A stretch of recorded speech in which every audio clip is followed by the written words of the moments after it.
네, 잘 지내고 계시지요? 지난주에 우리가 베드로 전서를 보았습니다. 사실 보통 베드로 전서, 베드로 후서 그렇게 길지 않은 성경이니까 사실은 베드로 전서와 후서를 같이 다루는 게 일반적이기는 했을 겁니다. 그런데 굳이 베드로 전서를 먼저 보고 오늘은 베드로 후서와 유다서를 묶어서 보려고 합니다. 그 이유가 있겠지요. 먼저 이 명칭으로 보면 베드로 전서 후서를 묶는 게 맞지요. 그런데 베드로 전서와 후서는 그 배경이 된 상황이 조금 달라요.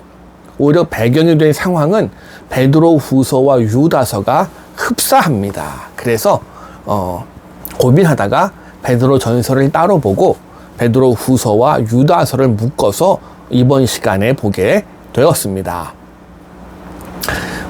형식으로 볼 때는 이 편지 베드로 후서는 베드로가 이 편지를 받아 읽게 된 사람들에게 쓴 일종의 유언입니다.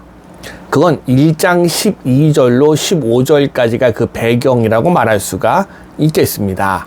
잠깐 보시지요. 베드로 후서 1장 12절로 15절 봅니다. 그러므로 너희가 이것을 알고 이미 있는 진리에 서 있으나 내가 항상 너희에게 생각나게 하려 하노라. 내가 이 장막에 있을 동안에 너희를 일깨워 생각나게 함이 옳은 줄로 여기노니 이는 우리 주 예수 그리스도께서 내게 지시하신 것 같이 나도 나의 장막을 벗어날 것이 임박할 줄을 알미라. 내가 힘써 너희로 하여금 내가 떠난 후에라도 어느 때나 이런 것을 생각나게 하려 하노라. 아멘. 여기 보니 장막이란 표현을 우리 육체에 대해 비교하는 적이 많은데 딱 봐도 유언인 걸 눈치채실 수가 있을 것 같습니다. 그리고 실제로도 유대의 전통은 이런 식의 많은 유언 문학이라고 말하기는 좀 그렇지만 유언 형식을 띤 문학이 생각보다 많이 있습니다. 더군다나 이 베드로 후서 2장 전체에서는 거짓 교사에 대한 강력한 경고가 드러나고 있습니다. 그래요. 이 베드로 후서가 쓰여지게 된 가장 중요한 동기가 2장 전체에서 이야기하고 있듯이 거짓 교사들의 출현과 그들의 잘못된 가르침으로 인한 교회의 혼란 때문이었습니다. 그 전체적인 묘선을 가만히 살펴볼 때 이 거짓 교사들은 영지주의적인 뿌리를 가지고 있는 사람들임을 미루어 짐작해 볼 수가 있겠습니다. 그들은 영지주의자답게 현재적인 구원을 주장하면서 그리스도의 재림을 부인합니다. 지금 구원받았으면 그걸로 끝이라는 겁니다. 재림은 필요 없다는 논리지요. 그뿐 아니라 주님 다시 오실 때의 심판도 무시하고 영적인 구원에 대해서 상당히 등한시합니다. 그러니 육체의 구원만 이야기하고 현재의 구원만 이야기하다 보니 어떻게 되겠습니까? 육체의 자유를 부르짖게 되고 윤리적인 방종으로 흘러가는 건 당연한 결과라고 할 수가 있겠습니다. 그런데 이게 이 당시 그리스도인들이 처한 현실과 결부하면서 영향력을 크게 발휘하기 시작했다는 게 문제겠지요. 그도 그럴 것이 이 편지를 받아 읽게 된 독자들이 누굽니까? 당시 그리스 헬라 문화권에 속한 사람들, 이 그리스도인들이 우선은 주님의 다시 오심, 주님의 재림이 금방 있을 일로만 생각하고 있었는데 주님의 재림이 금방 다가오지를 않는 겁니다. 그래서 혼란에 빠져 있는데 이런 상황에서 거짓 교사들이 영지주의적인 가르침, 재림이라는 건 없는 거고 지금 구원받으면 그걸로 좋게, 그러니 우리 마음대로 살자. 그럴듯하거든요. 솔깃하기 시작합니다. 그래서 베드로 후서의 저자는 이 거짓 교사들, 영지주의자들에 대해서 강력한 정죄를 선언한 한편 주님의 재림은 반드시 일어날 일임을 강조합니다.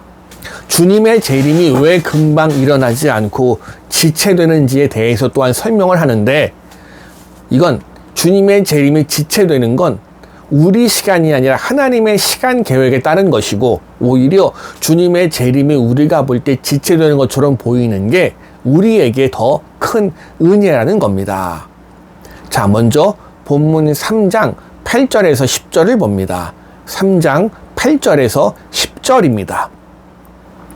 사랑하는 자들아, 주께는 하루가 1000년 같고 1000년이 하루 같다는 이 한 가지를 잊지 말라. 주의 약속은 어떤 이들이 더디다고 생각하는 것 같이 더딘 것이 아니라 오직 주께서는 너희를 대하여 오래 참으사 아무도 멸망하지 아니하고 다 회개하기에 이르기를 원하시느니라. 그러나 주의 날이 도둑같이 오리니 그 날에는 하늘이 큰 소리로 떠나가고 물질이 뜨거운 불에 풀어지고 땅과 그 중에 있는 모든 일이 드러나리로다. 그래요, 몇 년 혹은 몇십 년이 간절히 기다리는 사람의 생각에는 생각보다 길게 느껴질 수 있습니다.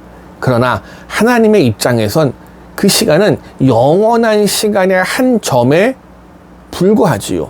그래서 우리 편에서 늦어지는 생각하는 것처럼 재림이 늦어진다, 재림이 없다 말할 수가 없다는 걸 가르쳐 줍니다.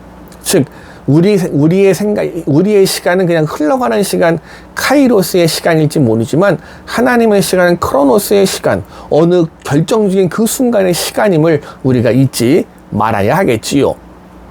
동시에 우리의 입장에선 재림의 지연이다 이야기할지 모르지만 그건 불평할 일이 아니라 감사할 일임을 저자는 다시 한번 짚어주고 있습니다. 그런데 이건 상당히 중요한 지점입니다. 재림의 지연을 불평하는 사람들은 자신들이 받을 구원이 늦어지는 것만 생각했지, 다른 사람이 받을 심판에 대해선, 또 다른 사람들도 구원받아야 됨에 있어서는 너무 생각을 안 하고 있던 겁니다. 다른 사람의 구원에도 관심이 있는 사람이라면 한 사람이라도 더 구원받을 수 있도록 주님의 재림이 늦어지길 바랄 것이고, 자연히 재림의 지연에 대해서 불평할 게 아니라 다행이라고 받아들이는 게 올바른 순서겠지요. 따라서 재림의 지연에 대해서 불평하고 있다는 것 자체가 그 사람에겐 사랑이 부족하다는 반증일 수밖에는 없는 겁니다.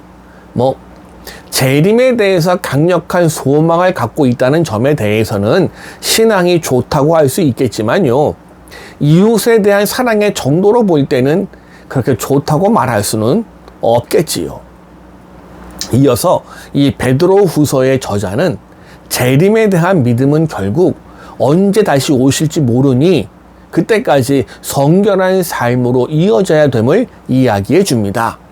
이 당시 거짓 교사들이 영지주의에 빠져서 이 땅에서의 삶은 구원과 상관없다고 가르치니 당연히 도덕적으로 부패한 삶을 살게 되는 게 그들의 모습인데, 그건 결국 미래에 대한 소망을 버리는 모습이 될 수밖에 없다는 사실을 베드로 후서의 저자는 지적하고 있습니다. 그래서 3장 14절에서 이렇게 권면합니다. 3장 14절. 그러므로 사랑하는 자들아, 너희가 이것을 바라보나니 주 앞에서 점도 없고 흠도 없이 평강 가운데서 나타나기를 힘쓰라. 아멘. 점도 없고 흠도 없이. 이렇게 베드로 후서를 간단하게 정리해 볼 수가 있겠는데요. 아마 오늘 영상의 제목을 보신 분들은 이상하다 생각한 분들도 있을 수 있습니다. 성경의 순서에 따르면 베드로 후서가 끝나면 뭐가 나오지요? 유다서가 아니라 요한 1, 2, 3서라는 요한 서신이 등장하고 그 다음에 유다서가 등장하는데, 제목을 보면 또 제가 처음에 말씀드린 것처럼 베드로 후서와 유다서를 같이 묶어서 보고 있습니다. 당연히 이유가 있습니다. 전체적인 관심에 있어서 약간의 차이가 있겠지만 편지가 쓰여지게 된 상황에 있어서 유다서는 베드로 후서와 상당히 유사합니다. 그뿐 아니라 유다서의 일부분은 베드로후서 2장의 일부와 내용이 거의 같습니다. 그래서 베드로후서와 유다서는 성경 주석가들도 함께 상당히 자주 결합해서 보는 경향이 있습니다. 그뿐 아니라 이 편지 유다서에서 다루는 문제는 다른 교회에도 있었던 동일한 문제들이 대부분이고, 유다서의 길이도 겨우 한 장, 총 25절로 매우 짧기 때문에 그동안 신약 성경 안에서도 많이 소홀하게 다루어진 책이기도 합니다. 뭐 어쩔 수 없는 부분일 수도 있겠지요. 이 유다서, 이 편지를 받아서 읽게 된 공동체, 교회, 그곳에도 외부로부터 이단자들이 들어왔던 것으로 보여집니다. 유다서의 내용을 가만히 읽어보시면 마찬가지로 그 이단자들도 영지주의적인 경향의 신앙을 가지고 있었음을 확인하실 수가 있고요. 그래서 저자는 그들의 오류를 지적하고 명백하게 정죄하고, 그러니 이제 믿음 속에 서서 견고하게 의롭게 살아갈 걸 요구하는 게 유다서의 전체적인 흐름입니다. 자, 정리해 보면요, 베드로후서와 유다서 모두 당시에 영지주의자들의 가르침 때문에 곤란을 겪던 교회의 공동체를 향한 충고와 권면이라고 정리할 수가 있겠습니다. 이건 오늘날도 크게 다르지 않습니다. 그 영지주의자들의 가르침은 지금도 이어지는데 대표적인 게 구원파들입니다. 한번 회개하고 구원받았으면 그것으로 되었다는, 이 육체는 어차피 썩어 없어질 것이니 영혼이 구원받았으면 되었고, 육체의 자유를 주장하는 그들의 모습은 과거 영지주의자들의 그것과 크게 다르지 않습니다. 그래서 성경은 특별히 베드로후서와 유다서는 주림의 재림이 늦어지는 것이 오히려 은혜임을 강조하는 한편, 믿음으로 거룩함을, 믿음으로 구원을 받는 것이 중요하지만 동시에 이 땅에서 그리스도인답게 그 믿음으로 살아가야 함을, 믿음으로 구별되어야 함을 강조하고 있습니다. 그럼 오늘 우리는 어떻습니까? 믿음으로 구원받은 우리들, 믿음으로 살고 계시는 줄로 믿습니다. 감사합니다.